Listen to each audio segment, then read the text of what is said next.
नमस्कार मित्रों, मैं सुनील सिंह चौहान आपके अपने चैनल सूर्यवंशम ज्ञान सागर में आपका स्वागत करता हूं, अभिनंदन करता हूं।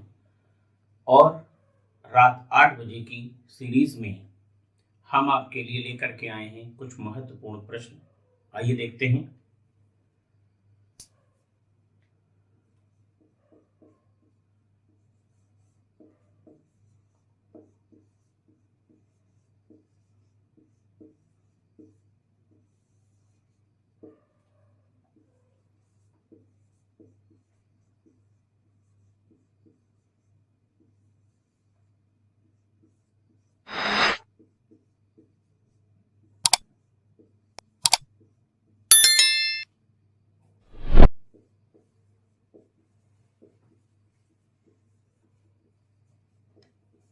देखिए, चंद बरदाई पृथ्वीराज तृतीय का राजकवि था। पृथ्वीराज चौहान, आप सभी लोग उनसे परिचित हैं, उनकी वीरता से परिचित हैं। लेकिन ये कौन थे? पृथ्वीराज थर्ड की बात हो रही है और उनके राजकवि थे चंद बरदाई। चंद बरदाई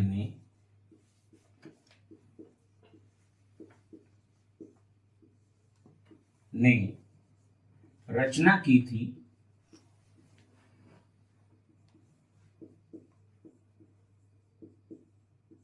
पृथ्वीराज रासो की। पृथ्वीराज रासो, पृथ्वीराज रासो की रचना की। तो चंद बरदाई पृथ्वीराज तृतीय का राजकवि था और चंद बरदाई ने रचना की थी पृथ्वीराज रासो की।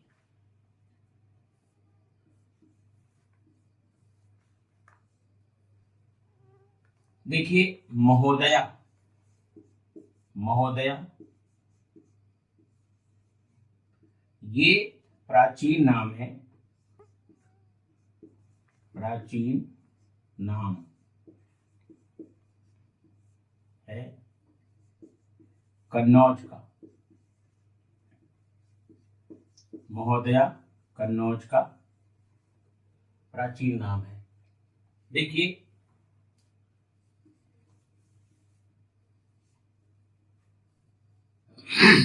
विशिष्टाद्वैतवाद, विशिष्टाद्वैतवाद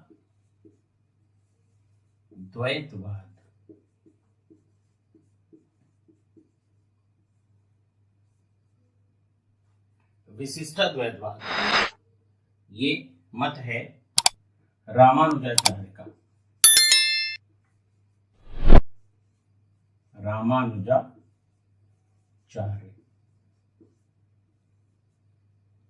विशिष्टाद्वैतवाद रामानुजाचार्य।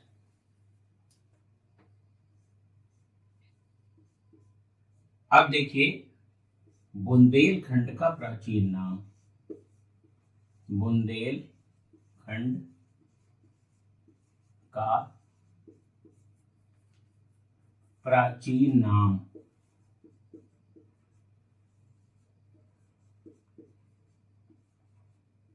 जेजाक भुक्ति, जेजाक भुक्ति। तो यहां पर एक बार फिर से रिवाइज कर लेते हैं। चंद बरदाई पृथ्वीराज तृतीय का राजकवि था। चंद बरदाई ने रचना की थी पृथ्वीराज रासो की। महोदया, महोदया प्राचीन नाम है कन्नौज, जो कि उत्तर प्रदेश में है। विशिष्टाद्वैतवाद के जो प्रवर्तक थे वो थे रामानुजाचार्य। बुंदेलखंड का प्राचीन नाम जेजाक भुक्ति। मित्रों, चौहान वंश के संस्थापक, चौहान वंश के संस्थापक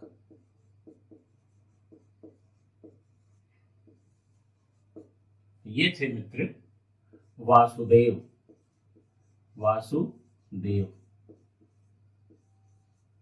चौहान वंश के संस्थापक वासुदेव। भोज ये राजा भोज की बात है।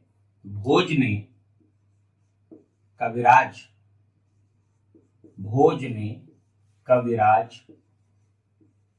की उपाधि धारण की थी।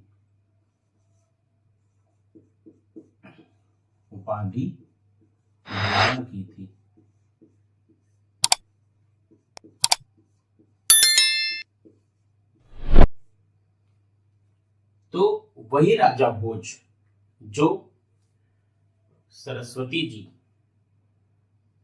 को अपने भोजशाला मंदिर की अधिष्ठात्री देवी बनाया था और उनके मरने पर या उनकी मृत्यु पर यह कहा गया, निरालंबा सरस्वती, अर्थात सरस्वती निराश्रित हो गई। वो थे राजा भोज।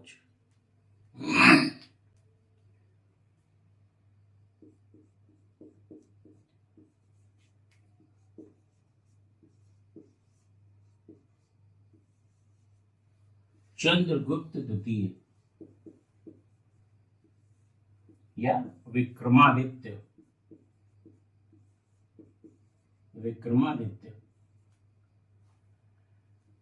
के नवरत्नों में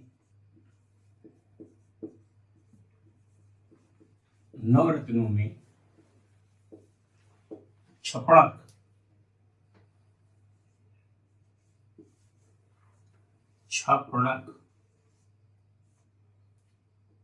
फलित ज्योतिष से संबंधित था।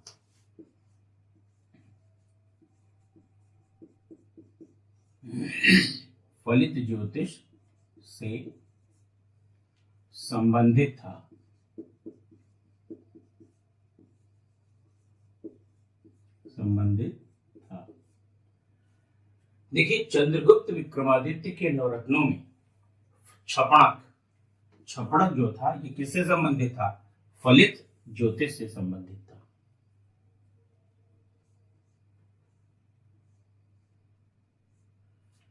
जय संहिता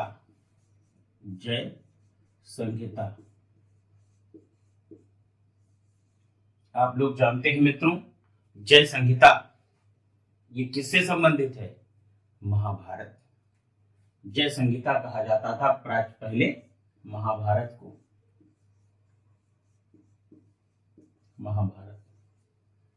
तो महाभारत का पुराना नाम क्या है मित्रों? जय संहिता।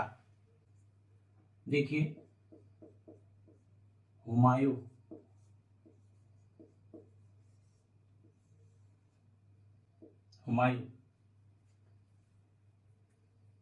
जहांगीर,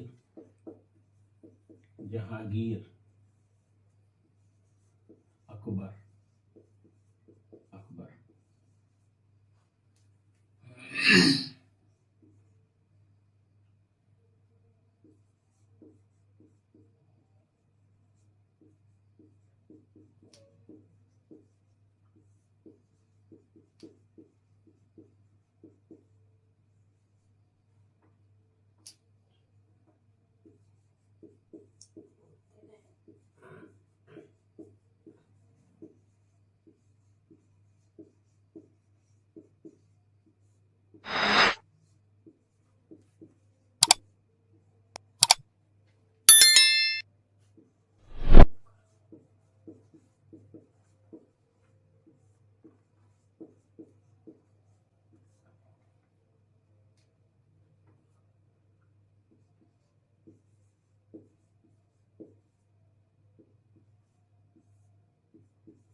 देखिए,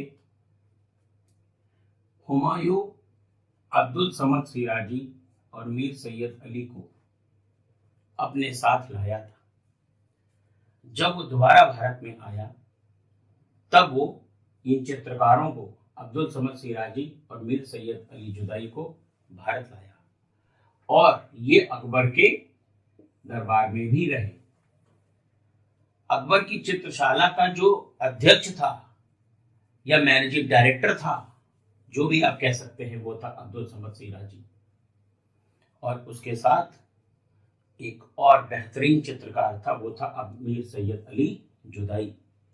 अकबर के दरबार में दसवंत और बसावन नाम के तो बहुत बेहतरीन चित्रकार थे। दसवंत के बारे में मित्रों कहा जाता है कि ये विक्षिप्त हो गया था, अपने उम्र के अंतिम पड़ाव में ये पागल हो गया था मित्रों। और अबुल हसन ये जहांगीर का प्रिय चित्रकार था। अबुल हसन जहांगीर का प्रिय चित्रकार था। देखिए मित्रों, अनुच्छेद 105 भारतीय संविधान का अनुच्छेद 105 क्या कहता है? संसदीय विशेषाधिकार, संसदीय विशेषाधिकार। देखिए, जो संसद के सदस्य हैं उनको कुछ विशेष अधिकार प्रदान किए गए हैं और कहां पर हैं? अनुच्छेद 105 में है।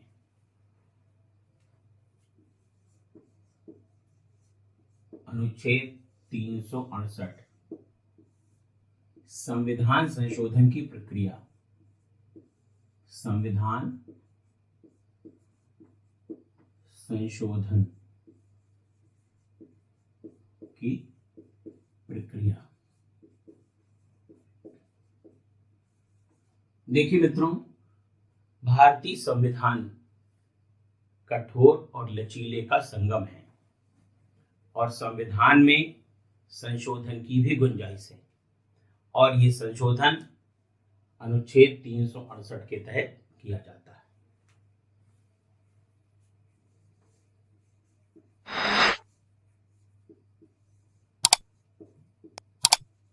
अनुच्छेद 25 धार्मिक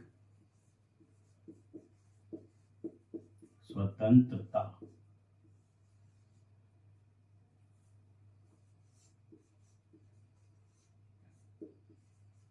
अनुच्छेद 44 समान नागरिक संहिता।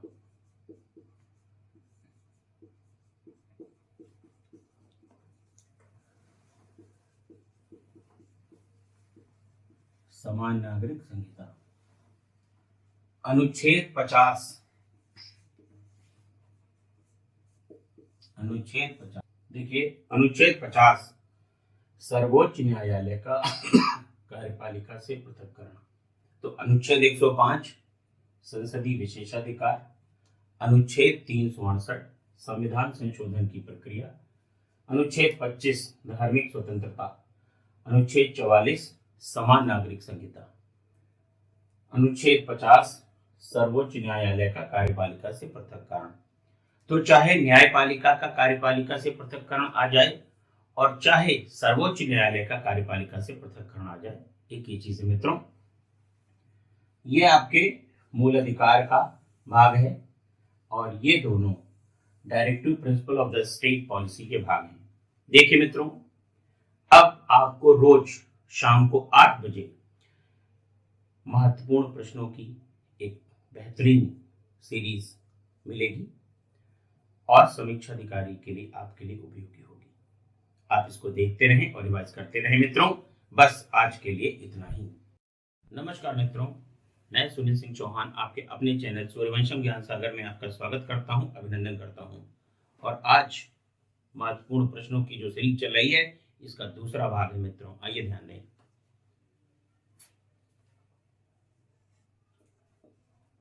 उत्तर प्रदेश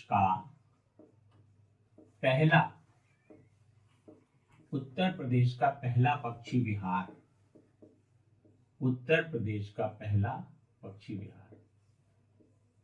देखिए, ये मित्रों हैं कानपुर और ये है आपका लखनऊ।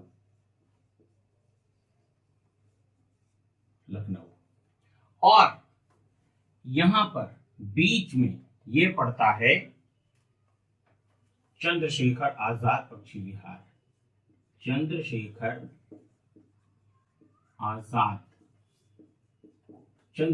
आजाद पक्षी विहार, जो कि पहले नवाबगंज पक्षी विहार के नाम से जाना जाता था। नवाबगंज पक्षी विहार के नाम से जाना जाता था। तो ये आपका नया नाम है और ये आपका पुराना नाम है, पुराना नाम है। देखिए मित्रों, ये उत्तर प्रदेश का सबसे पहला पक्षी विहार है और ये किस डिस्ट्रिक्ट में पड़ता है? उन्नाव में।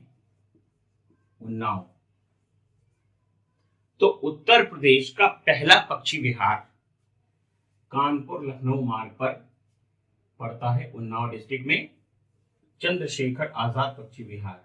और एक वहां पर कस्बा है नवाबगंज, तो उसी के नाम पर ये रखा गया था नवाबगंज पक्षी विहार, जिसका नाम बदलकर हमारे क्रांतिकारी श्री चंद्रशेखर आजाद के नाम पर यह रखा गया है। देखिए, ओडेसी, ओडेसी और इलियड, ओडेसी और इलियड, ये दो बहुत ही महत्वपूर्ण ग्रंथ हैं और इनकी रचना की थी मित्रों होमर ने।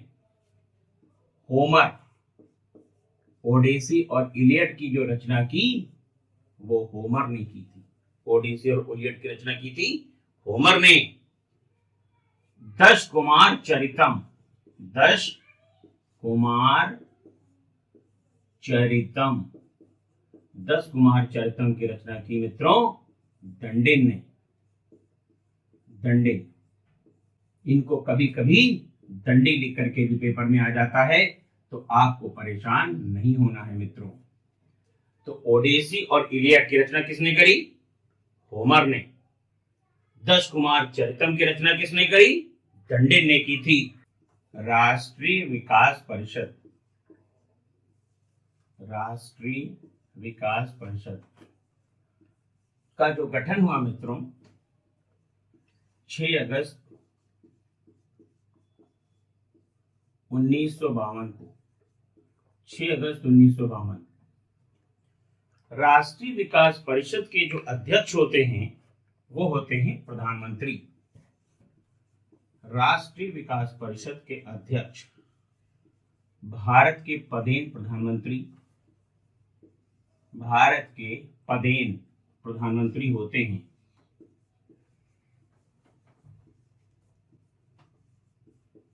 प्रधानमंत्री होते हैं।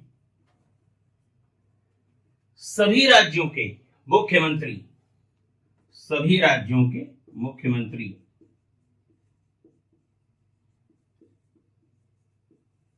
सभी राज्यों के मुख्यमंत्री इसके सदस्य होते हैं। और केंद्रीय कृषि मंत्री, वित्त मंत्री, रक्षा मंत्री, गृह मंत्री और विदेश मंत्री भी इसके सदस्य होते हैं। और जिन मंत्रियों को आमंत्रित किया जाता है वो भी इसमें शामिल होते हैं। इसीलिए राष्ट्रीय विकास परिषद को सुपर कैबिनेट की संज्ञा दी गई है। राष्ट्रीय विकास परिषद को सुपर कैबिनेट की संज्ञा दी गई है। सुपर कैबिनेट की संज्ञा दी गई है।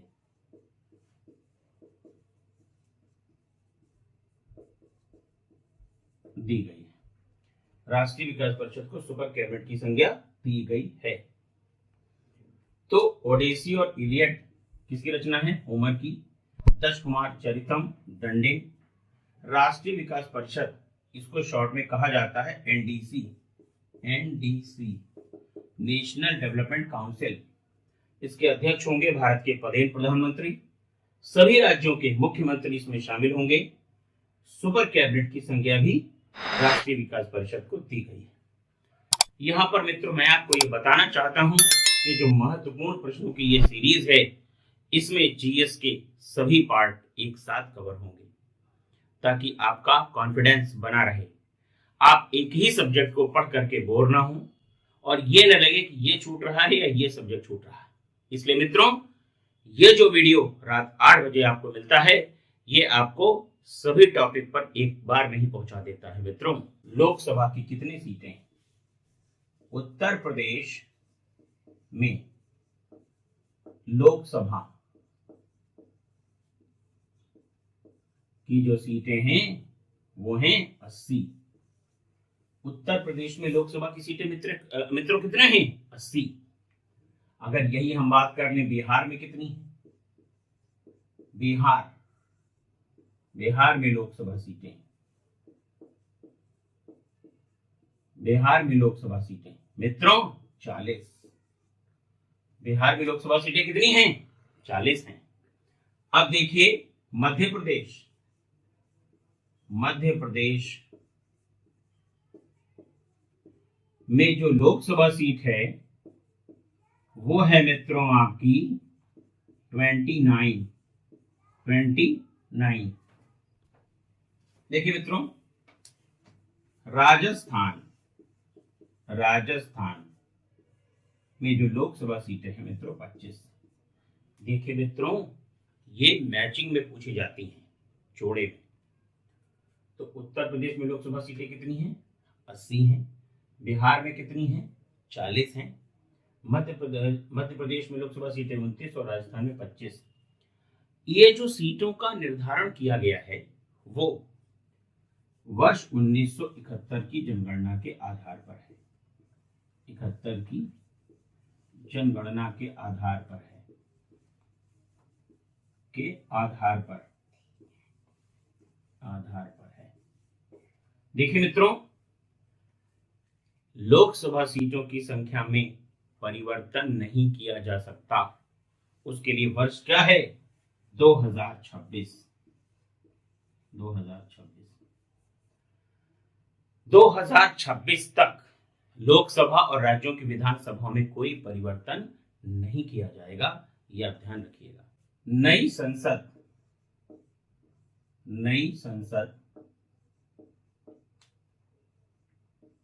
का विशेष सत्र बुलाया गया 18 से 22 सितंबर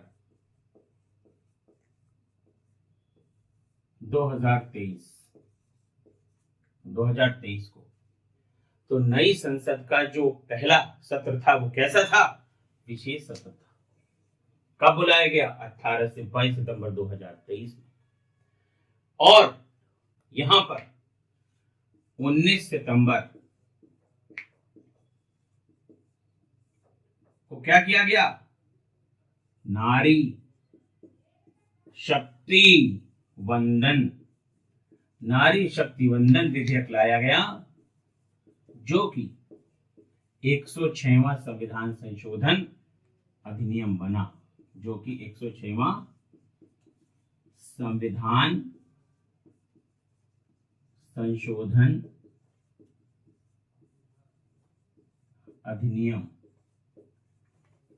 अधिनियम बना। तो नई संसद का पहला जो विधेयक था वो कौन सा था? 106वां संविधान संशोधन विधेयक। और किससे संबंधित था? ये था महिला आरक्षण से संबंधित था। महिला आरक्षण से संबंधित था। देखिए मित्रों, योजना आयोग का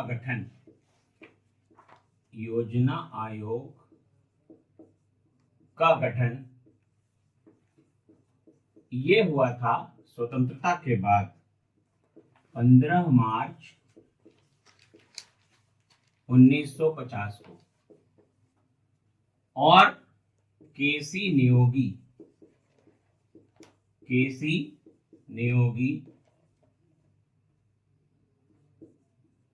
समिति की सिफारिश पर, केसी नियोगी समिति की सिफारिश पर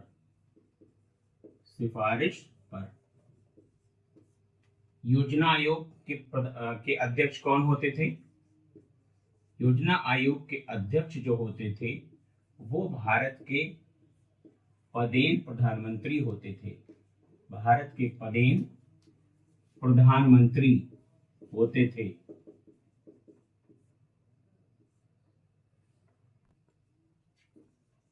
देखिए मित्रों, नाथुला दर्रा, नाथुला दर्रा जो है वो भारत के सिक्किम राज्य में पड़ता है। नाथुला दर्रा कहां पर है? ये हिमालय पर्वत श्रेणी में आपका सिक्किम राज्य में पड़ता है।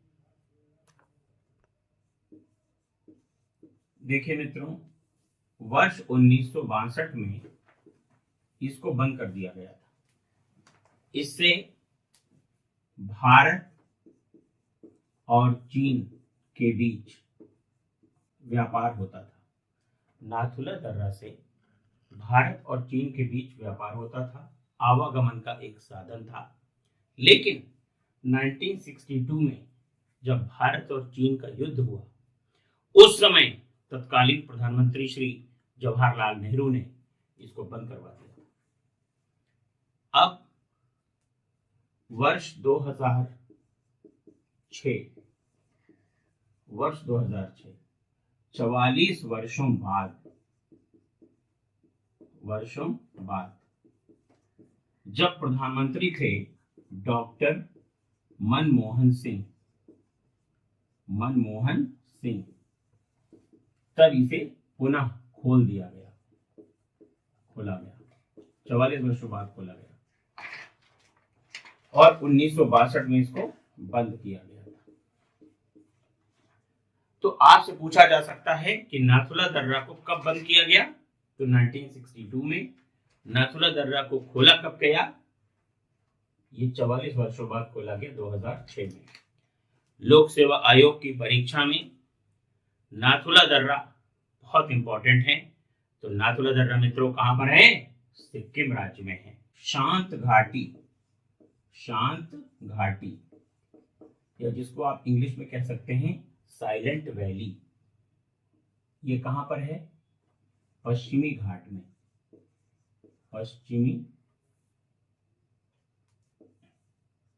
पश्चिमी घाट।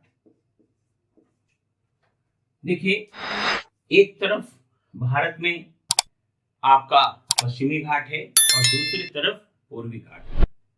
तो शांत घाटी जो है वो आपका पश्चिमी घाट में है। और अगर राज्य पूछा जाए तो केरल। क्यों पूछी जाती है? यहां पर सदाबहार वन पाए जाते हैं। सदाबहार वन पाए जाते हैं। तो शांत घाटी कहां पर है? पश्चिमी घाट में। राज्य अगर पूछा जाए तो केरल है। सदाबहार वन पाए जाते हैं। और क्यों फेमस है? सर्वाधिक जैव विविधता पाई जाती है। सर्वाधिक जैव विविधता पाई जाती है। शांत घाटी में सर्वाधिक जैव विविधता पाई जाती है। ये प्रश्न मित्रों कई बार परीक्षा में पूछा गया है। तो शांत घाटी भारत में कहां पर है? पश्चिमी घाट में है। राज्य अगर पूछेंगे तो केरल में। और यहाँ की विशेषता क्या है कि यह सदाबहार वन पाए जाते हैं और सर्वाधिक जैव विविधता यहाँ पर पाई जाती है। लखनऊ कला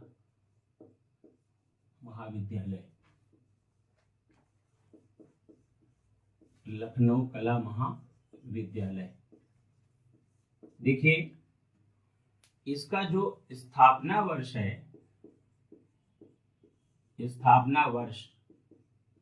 ये मित्रों 1911।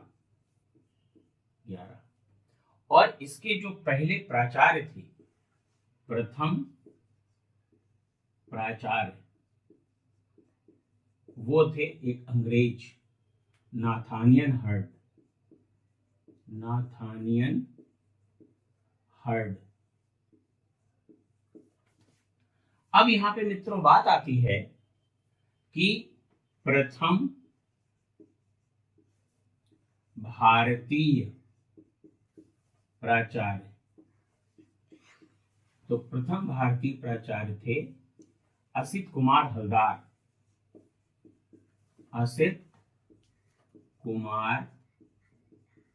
हालदार। और मित्रों ये कब बनाए गए? 1925 में। 1925 में। तो 1911 में कौन थे प्राचार्य? नाथानियल हर्ड। और 1925 में कौन थे? असित कुमार हलदार। ठीक है मित्रों, असित कुमार हलदार ये अवनींद्रनाथ टैगोर, जिन्होंने बंगाल शैली की शुरुआत की, बंगाल शैली के प्रवर्तक माने जाते हैं, उनके ये भांजे थे। इनका जन्म 1890 में जोड़ासांको में हुआ था। जोड़ासांको मित्रों क्या है? ये ठाकुर फैमिली है। रविन्द्रनाथ ठाकुर, अवनींद्रनाथ ठाकुर, गंभीरनाथ ठाकुर, उनका ये परिवार है। तो जोड़ासांको में हुआ था किसका जन्म? असित कुमार हलदार। अब देखिए मित्रों, लखनऊ कला महाविद्यालय की स्थापना तो हुई थी 1911 में, लेकिन लखनऊ कला विद्यालय को लखनऊ विश्वविद्यालय से संबद्ध कब किया गया? लखनऊ विश्वविद्यालय, लखनऊ विश्वविद्यालय से संबद्ध किया गया, अर्थात एफिलिएटेड किया गया 1973 में। 1973। यहां पर मित्रों आपको ध्यान देना है कि लखनऊ कला महाविद्यालय ये वॉश चित्रण के लिए, जर्नल चित्रण के लिए फेमस है। वॉश चित्रण के लिए फेमस है। यहाँ के अन्य जो आपके यहाँ के जो प्रमुख चित्रकार रहे हैं, ललित मोहन सेन, हरिहर लाल मेड़, सुधीर रंजन खास्तगीर, रणवीर सिंह बिष्ट। भारत में लोक सेवा, भारत में लोक सेवा के जनक, भारत में लोक सेवा के जनक माने जाते हैं Lord Macaulay. Lord Macaulay, Lord Macaulay. तो भारत में लोक सेवाओं के जनक लॉर्ड मैकाले को माना जाता है। देखिए मित्रों, 1926 में 1926 में ली आयोग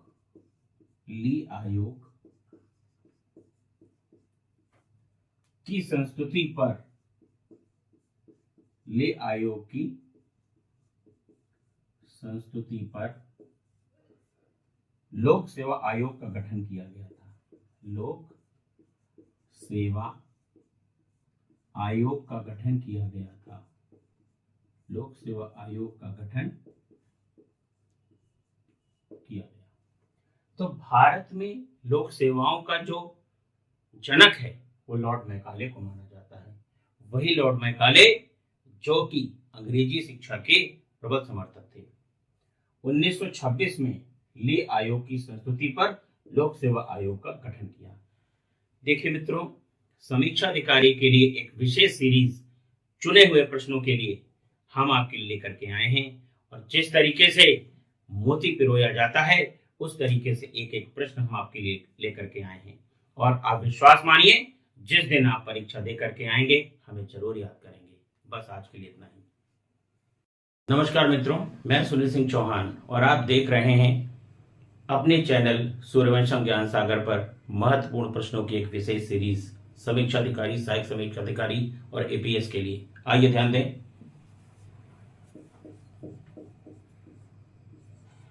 मुगल वंश का संस्थापक,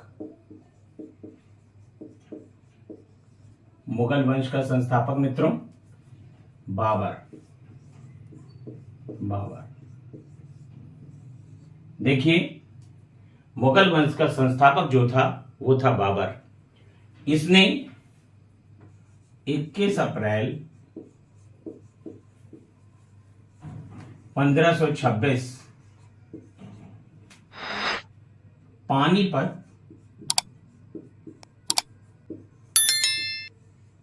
के प्रथम युद्ध में इब्राहिम लोदी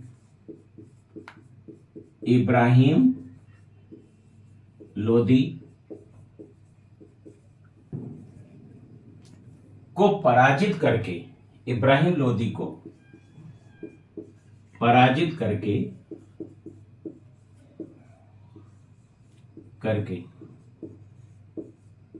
भारत में मुगल वंश की नींव डाली। भारत में मुगल वंश की नींव डाली। मुगल वंश की नींव डाली।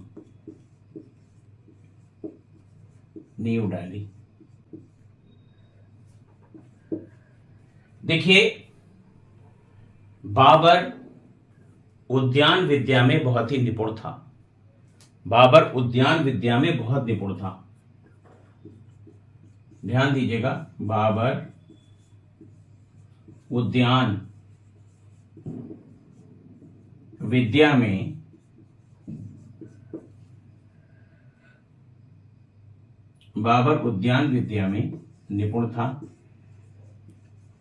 निपुण था। इसीलिए बाबर को क्या कहा गया मित्रों? उपवनों का राजकुमार। बाबर को उपवनों का राजकुमार कहा गया है। उपवनों का राजकुमार कहा गया। उपवनों का राजकुमार कहा गया। तो देखिए, अच्छे से तैयार करिए। मुगल वंश का संस्थापक कौन? बाबर। पानीपत का प्रथम युद्ध 21 अप्रैल 1526। पानीपत के प्रथम युद्ध में इब्राहिम लोदी को पराजित करके भारत में मुगल वंश स्थापित किया किसने? बाबर ने। बाबर उद्यान विद्या में निपुण था, अतः बाबर को क्या कहा जाता है? उपवनों का राजकुमार कहा गया है बाबर को।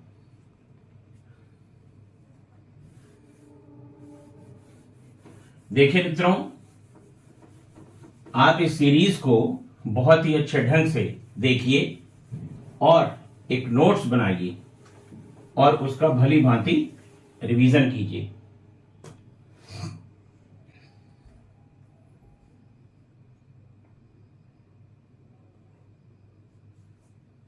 देखिए मित्रों, बाबर ने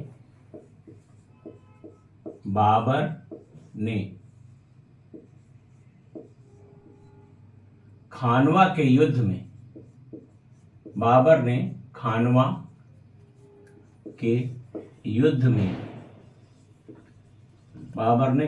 के युद्ध में जिहाद का नारा दिया था।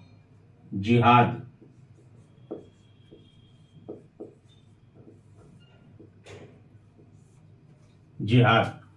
तो बाबर ने खानवा के युद्ध में जिहाद का नारा दिया।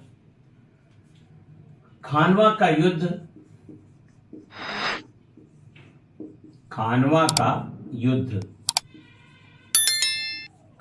युद्ध 1527 में 1527 ईस्वी को बाबर ने राणा सांगा को पराजित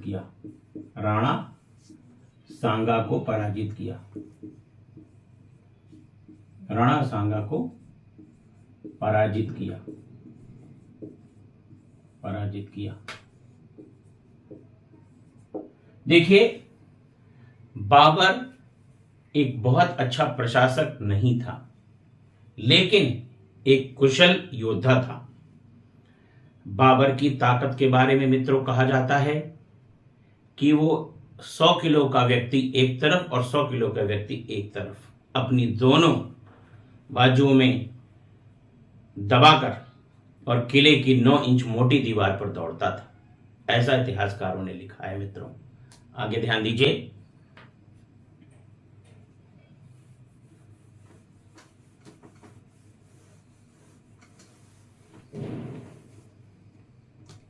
देखिए, संविधान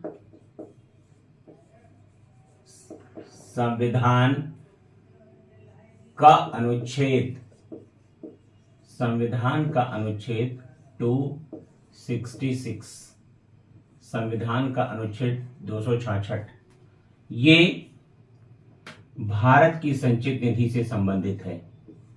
भारत की संचित निधि से संबंधित है। भारत की संचित निधि, इंग्लिश में आप इसको लिख सकते हैं consolidated fund of India. Consolidated fund of India. तो भारत सरकार के जितने भी खर्चे होते हैं तो वो कहां से दिए जाते हैं? आर्टिकल 266 में वर्णित भारत की संचित निधि से। अब देखिए, अनुच्छेद 267 267 ये भारत की आकस्मिकता निधि है। भारत की आकस्मिकता निधि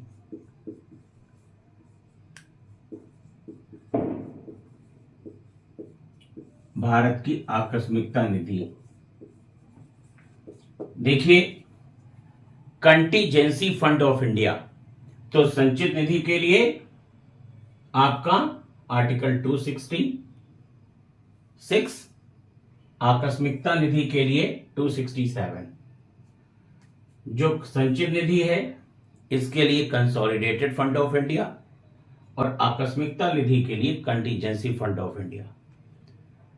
देखिए मित्रों, आकस्मिकता निधि का प्रयोग तब किया जाता है जब कोई आकस्मिक आवश्यकता पड़ जाती है।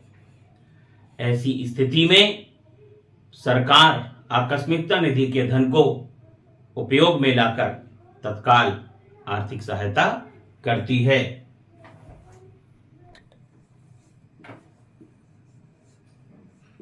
देखिए मित्रों, अनुच्छेद 18 उपाधियों का अंत। अनुच्छेद 18 उपाधियों का अंत। देखिए, ये आपका मूल अधिकार के अंतर्गत आता है और समानता के अधिकार के अंतर्गत। देखिए, आजादी के बाद संविधान का अनुच्छेद 18 ना तो भारत में किसी को राजा मानता है, ना महाराजा मानता है, ना राणा मानता है। जो सेना में दी गई पदवियां हैं वो मान्य होंगी। जो पद्म अलंकरण है, भारत रत्न, पद्म विभूषण, पद्म भूषण और पद्मश्री, उनके अलावा जो लोग लगा करके बैठते हैं राजा फलाने राजा फलाने, मित्रों वो राजा नहीं, अंग्रेजों के तालुकेदार थे। और आज वो भारतवर्ष में कोई राजा नहीं है। ये उपाधियों का अंत कर दिया गया है। जैसे राय बहादुर, मिर्जा, नवाब, ये सब समाप्त हो गए हैं मित्रों अनुच्छेद 18 के तहत। अनुच्छेद 18 मित्रों, अनुच्छेद 17 ये आपका अस्पृश्यता का अंत है।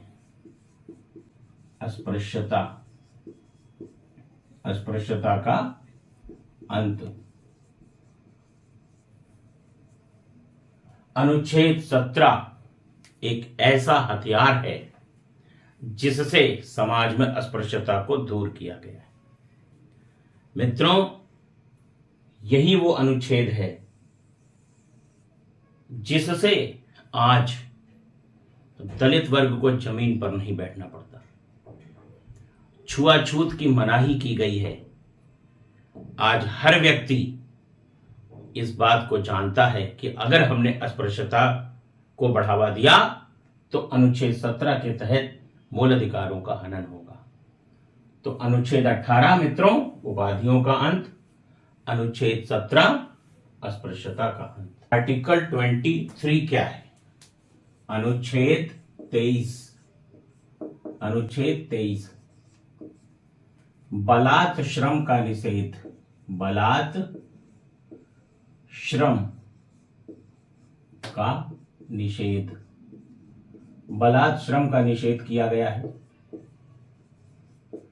आप किसी से जबरदस्ती काम नहीं करवा सकते। माना कि आप उसे पैसे दे रहे हैं, लेकिन अगर उसकी इच्छा नहीं है तो आप उससे काम नहीं करवा सकते। ये बलात् श्रम की बात है।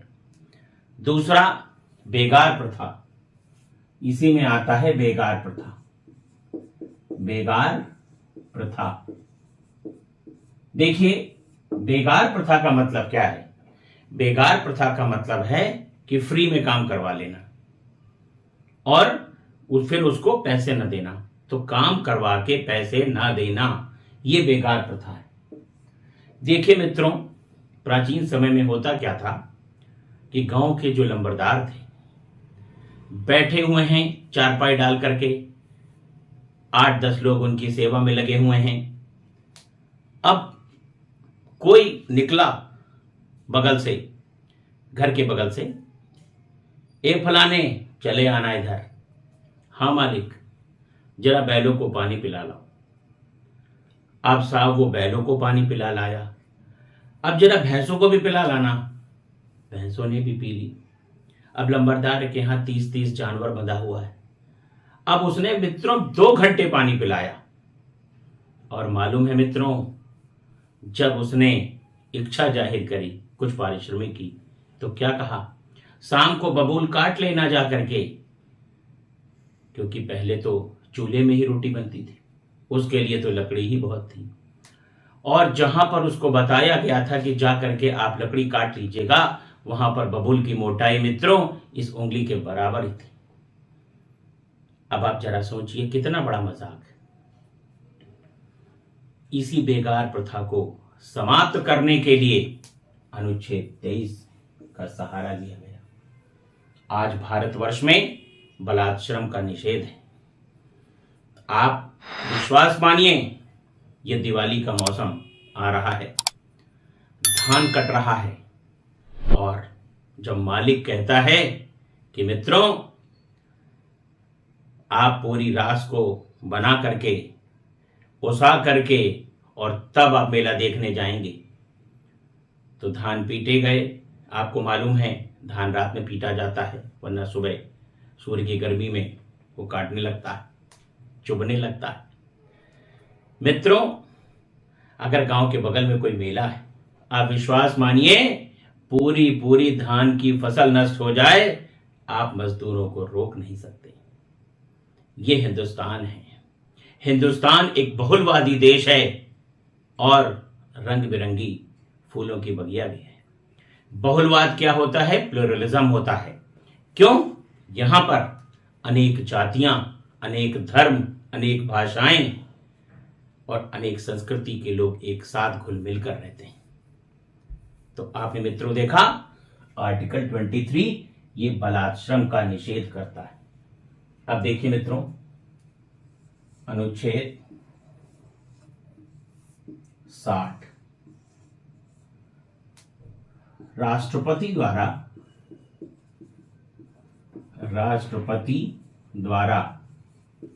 शपथ। तो जो भारत के राष्ट्रपति शपथ लेते हैं, जब शपथ लेते हैं तो किस आर्टिकल के तहत लेते हैं मित्रों? आर्टिकल 60 के तहत लेते हैं। यहां पर ध्यान दीजिएगा, जो शपथ और प्रतिज्ञान है, अनुसूची उसके लिए कौन सी है? 3। तो वहां पर राष्ट्रपति की शपथ नहीं है मित्रों, वहां पर राष्ट्रपति की शपथ नहीं है। तो राष्ट्रपति की शपथ के लिए क्या है? आर्टिकल 60। अगर भारत के राष्ट्रपति पर महाभियोग की प्रक्रिया चलानी है तो उसके लिए अनुच्छेद 61, राष्ट्रपति पर महाभियोग की प्रक्रिया। राष्ट्रपति पर महाभियोग, राष्ट्रपति पर महाभियोग की प्रक्रिया, महाभियोग की प्रक्रिया, राष्ट्रपति पर महाभियोग की प्रक्रिया। यहां पर मित्रों एक चीज आप ध्यान दें, प्रातः 8 बजे करंट अफेयर्स का वीडियो आपको मिलता है। रात 8 बजे महत्वपूर्ण प्रश्नों की एक महत्वपूर्ण श्रृंखला मिलती है। दोपहर 12 बजे सामान्य हिंदी है और शाम को 5 बजे जीएस का एक बेहतरीन टॉपिक। आप अगर इन चारों वीडियो को ईमानदारी से देख लेंगे, दो बार भी देख लेंगे, तो आप टॉपिक के इर्द गिर्द रहेंगे मित्रों। आइए ध्यान दें अगले प्रश्नों पे। अष्टाध्यायी का नाम आप लोगों ने सुना होगा। अष्टाध्यायी, अष्टाध्यायी,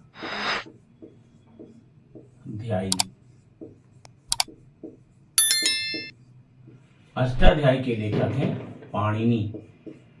अष्टाध्यायी के लेखक कौन है मित्रों? पाणिनि। ये बुक इतनी इंपॉर्टेंट है कि साल में अगर 50 परीक्षाएं हो रही हैं तो उनमें कम से कम 3 से 4 परीक्षाओं में ये प्रश्न आना ही आना है, आता रहा है। अष्टाध्यायी पाणिनि।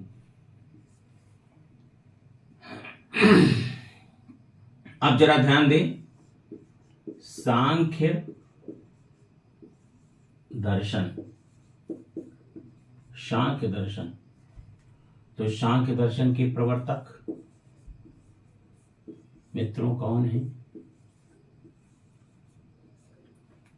ये कपिल। देखिए मित्रों, ये महर्षि कपिल हैं, कपिल पाजी नहीं, ध्यान दीजिएगा। तो सांख्य दर्शन के प्रवर्तक कपिल। वैशेषिक दर्शन, वैशेषिक दर्शन, इसके जो प्रवर्तक हैं वो है महर्षि कणाद, महर्षि कणाद। तो अष्टाध्यायी के लेखक मित्रों पाणिनि, सांख्य दर्शन के प्रवर्तक कपिल और वैशेषिक दर्शन के प्रवर्तक कणाद या उलूक, या उलूक, उलूक, उलूक। देखिए मित्रों, अगर आप रिवाइज करेंगे तो निश्चित तौर पर आपको सफलता मिलेगी। और मेरे द्वारा बताए गए प्रश्नों को आप नोट्स बना लें और उसे अच्छी तरीके से याद करें। देखिए, स्वेज नहर, स्वेज नहर, ये भूमध्य सागर, भूमध्य सागर और लाल सागर को जोड़ती है। भूमध्य सागर और लाल सागर को जोड़ती है। तो स्वेज नहर क्या करती है? भूमध्य सागर और लाल सागर को जोड़ती है।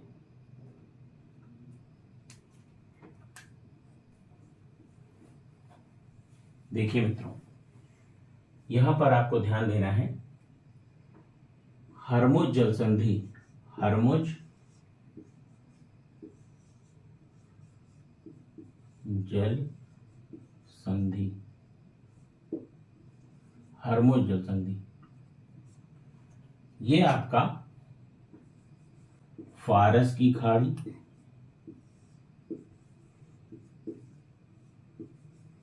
फारस की खाड़ी और ओमान की खाड़ी, फारस की खाड़ी और ओमान की खाड़ी को जोड़ती, ये अलग करती है। जैसा भी आप इसको समझ लें। तो स्वेज नहर भूमध्य सागर और लाल सागर और हरमुज जल संधि फारस की खाड़ी और ओमान की खाड़ी के बीच। आगे ध्यान दीजिए मित्रों, एक प्रश्न आता है कि किसी का वेतन, किसी का वेतन 70,000 रुपए मासिक है, मासिक है और वह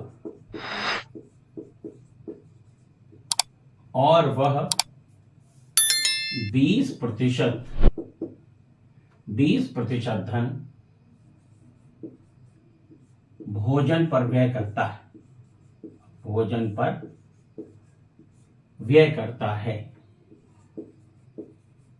व्यय करता है।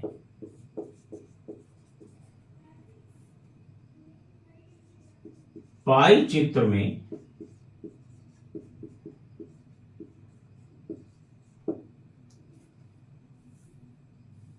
कितने अंश का कोण बनेगा, कितने अंश का कोण व्यय किए गए धन पर, व्यय किए गए धन पर व्यय करेगा।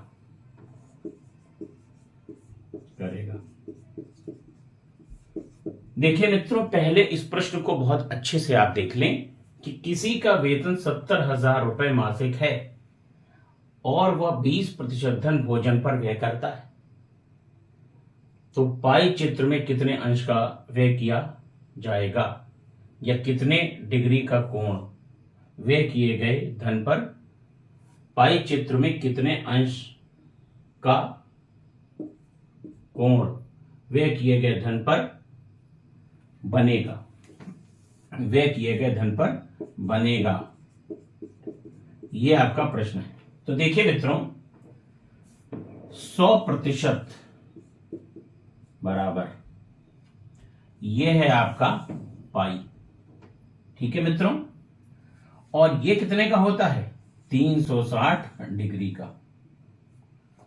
तो 100% बराबर 360 डिग्री, ये आपको मित्रों समझ में आ गया। तो 70,000 रुपए है तो 100% यानी कि पूरे वेतन का 100% हो गया। अब पाई चार्ट में 20% धन वो खर्च करता है, तो हमें कोण निकालना है मित्रों। तो कैसे निकलेगा, 100% बराबर 360 डिग्री, तो 1% बराबर कितना होगा, 3.6 डिग्री। ये चीज क्लियर हो गई आपको। अब 20% का है तो क्या करना पड़ेगा आपको, 3.6 मल्टीप्लाई बाय 20, तो 72 डिग्री का कोण बनेगा। 72 डिग्री का कोण बन गया, कोण बनेगा।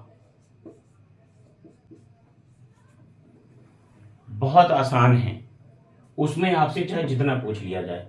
अगर यहां पर 10% होता तो 3.6 यानी कि 36 डिग्री का कोण बन जाता। अगर वो कहता कि मित्रों 25% का बनता, तो यहां पर 25 इंटू 3.6, जितना भी प्रतिशत पूछा जाए मित्रों उसको आप 3.6 से मल्टीप्लाई कर दीजिए। बस मित्रों आज के लिए इतना ही।